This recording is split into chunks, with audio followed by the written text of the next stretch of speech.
கூட்ட நெரிசல் வழக்கு தொடர்பா டெல்லியில தாவேக தலைவர் விஜயை சிபிஐ விசாரிக்கிறது எந்த வகையில சட்டவிரோதம்னு நீங்க சொல்றீங்க?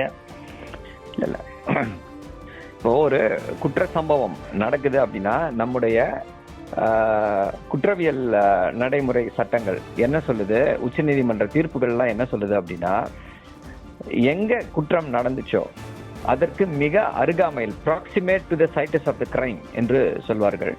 அங்கதான் விசாரணை நடக்கணும். ஏன்னா அங்கதான் விசாரணைக்கான பொருட்கள் எல்லாம் கிடைக்கும், எவிடன்ஸ்.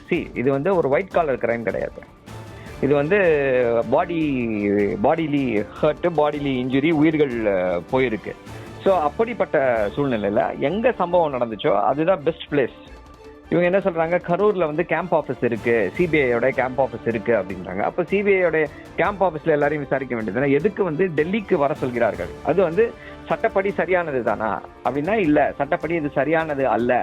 இந்த ப்ரொசீஜர் வந்து ஒரு ஃபேர் ப்ரொசீஜரா, நியாயமான ப்ரொசீஜரானா இது நியாயமான ப்ரொசீஜர் கிடையாது. நம்முடைய சட்டங்கள் வந்து அதற்கு வழி வகுக்கல. இப்ப நாளைக்கு இங்க இது வந்து இப்ப இது அன்சாலஞ்சா போச்சு அப்படின்னா எல்லா குற்றத்தையும் நீங்க அப்ப டெல்லியிலே கூப்பிட்டு விசாரிங்களேன். மற்ற எல்லா சிபிஐ ஆஃபீஸை மூடிடுங்க. எதுக்கு எல்லா இடத்துலயும் சிபிஐ ஆஃபீஸ் வச்சிருக்கீங்க?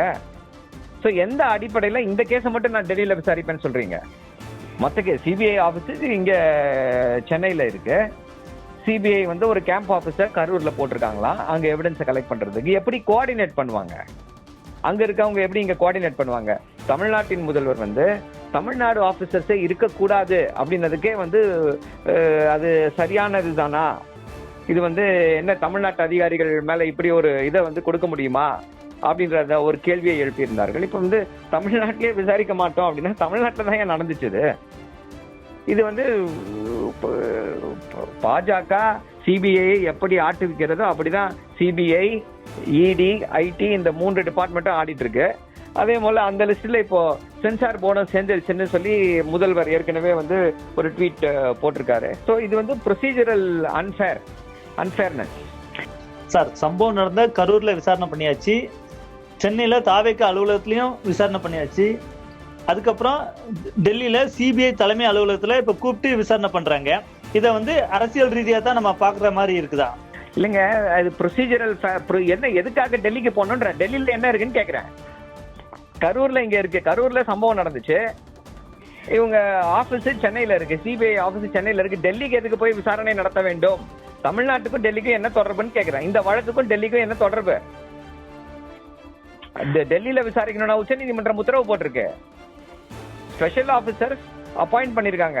ஆபீசர்ஸோட கன்வீனியன்ஸ்க்காக இன்வெஸ்டிகேஷன் ஆபீசர்ஸ், என்னோட அதிகாரி வந்து சென்னையில இருந்து இங்க வர முடியாது அப்படின்றதுக்காக இங்க இருக்கக்கூடியவர்கள் விக்டிம்ஸ், நாளைக்கு வந்து பாதிக்கப்பட்டவர்கள் எல்லாம் டெல்லிக்கு பிளைட் பிடிச்சி போய் சாட்சி சொல்லணுமா?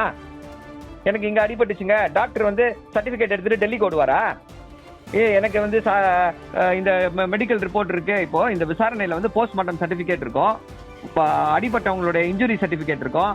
அந்த இன்ஜுரி சர்டிபிகேட் எல்லாம் எடுத்துட்டு டாக்டர் சொன்னீங்க பிளைட் பிடிச்சி ட்ரெயின் பிடிச்சி டெல்லியில கொண்டு போய் அந்த சர்டிபிகேட்டை சப்மிட் பண்ணிட்டு வருவாங்களா? சிபிஐனால அரசியல் தானே. சிபிஐ ஒரு வழக்கை விசாரிக்குது அப்படின்னால அது அரசியல் தானே. சிபிஐ வந்து பாஜக என்ன சொல்கிறது அதை கேட்டு தானே ஆடுகிறது. இப்ப கடந்த 10 வருடங்களாக அதுதானே நடந்துட்டு இருக்கு. அதுதானே சொல்றோம். சிபிஐ, இடி, இன்கம் டாக்ஸ் டிபார்ட்மெண்ட். ஜனநாயகன் திரைப்படத்திற்கு தாமதம், டெல்லியில சிபிஐ விசாரணை, இந்த விவகாரங்கள்ல சம்பந்தப்பட்ட விஜய் அமைதியா இருக்காரு, திமுக பேசுது. இதை எப்படி புரிஞ்சுக்கிறது?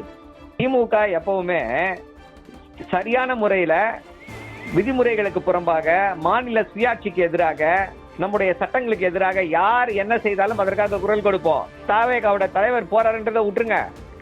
நாளைக்கு அந்த டாக்டர் போஸ்ட்மார்ட்டம் பண்ண டாக்டரை விசாரிக்கணும் அப்படின்னா டெல்லிக்கு வான்னு சொல்லி சொல்வார்களா சிபிஐ அதிகாரிகள்? தமிழ்நாட்டுக்காக நாங்கள் குரல் கொடுப்போம், மாநில சுயாட்சிக்காக குரல் கொடுப்போம், பாஜகவின் எதேச்ச அதிகாரத்துக்கு எதிராக குரல் கொடுப்போம், பாஜகவுடைய பாசிசத்திற்கு எதிராக குரல் கொடுப்போம்.